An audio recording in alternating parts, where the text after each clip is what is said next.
My name's Cynthia, by whom I can be called Wida. I was born in West Africa, Liberia, and then I moved to Australia when I was 7 years old. And at first I moved to Melbourne, and then I moved to Brisbane to kind of live with my auntie. And at the time when I was in Liberia, I was living with my mom, and then the opportunity came for someone to move to Australia, and then my mom decided that I should go.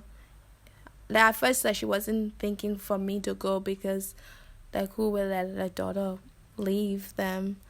But then, she knew that her sister, who, my auntie, were living in Australia, and she really trusted her. So she said, okay, let me take this opportunity because it's so hard to come here to the Western world or just travel in general.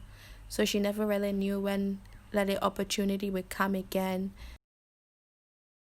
I think with the Liberian culture, the main focus it really on family and that sense of community. And I even remember with my auntie, when she first gave birth to my brother Mane, she was like, oh, if I were in Africa, I probably wouldn't have to do anything because everyone would be looking after her. And I think here that sometimes people can come to Australia and it can feel a bit isolated because everyone kind of just get their own little lives, that it's harder to find a sense of community if you really get close friends.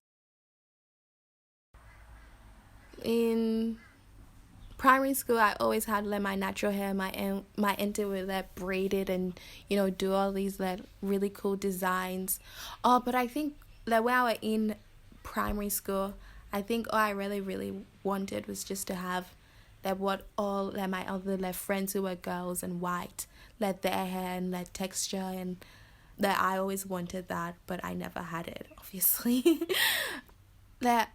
I think sometimes they would just make comments and stuff, and I think when I was in primary school I wasn't completely comfortable with who I was and my identity and my culture, because I was surrounded by people who weren't open so much to learning about that, and that being different was just obviously you're always the black girl in the class.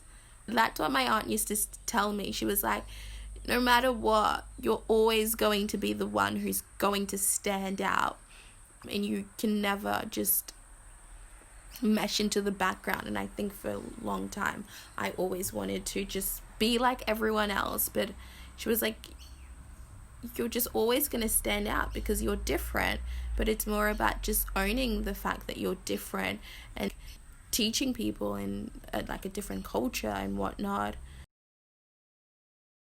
I think that as I grew up, now I'm able to kind of just take those two different sides of me and combine it together, where with my African culture, my Liberian culture, that family is a really big thing for me and respect is really big, and that's because of the way I grew up.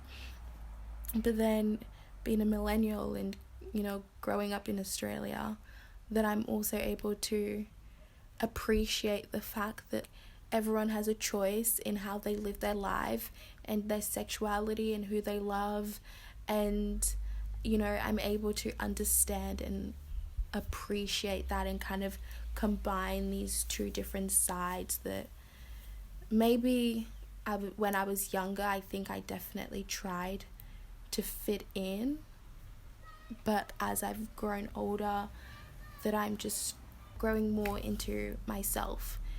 I'm more than just where I'm from, but I've definitely tried to be more proud of who I am and my culture. And I think that's what my aunt was always trying to tell me whilst I was growing up, and I didn't really understand it, that you're always going to be different, but that's fine. You just need to own that difference, and you need to try not to change who you are or compare yourself, but understand where you're from and who you are. I don't know.